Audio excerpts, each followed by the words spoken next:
Hello everyone, আসসালামু আলাইকুম। পান বাংলাদেশের একটি জিআই পণ্য।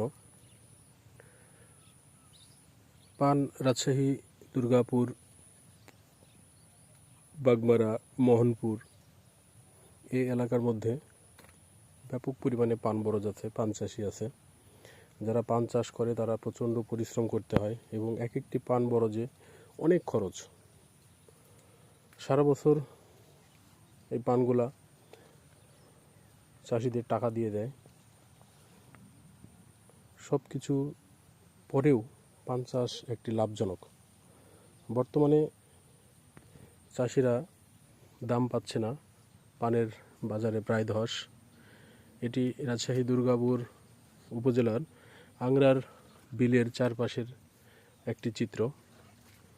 তো এমনিতেই তো পানের দাম নেই, তারপরেও কৃষকেরা এখন দীর্ঘশ্বাস ছাড়ছে আর দিন কাটছে। প্রায় শত শত পান বরজের পানি ঢুকে গেছে। এই দেখতে পাচ্ছেন, এই পান বরজটাতে পানি অলরেডি ঢুকে গেছে। আর একটু যদি বৃষ্টি হয় অথবা পানি বাড়ে, বর্ষার পানি বাড়ে, অনেক দূর পর্যন্ত চলে গেছে। তো কৃষক দুশ্চিন্তার মধ্যে দিন কাটছে এখন। এই বিলের চারপাশে যে পান চাষিগুলো আছে, এই যে দেখতে পাচ্ছেন, এটি একটি বিল, এটি আংরার বিল।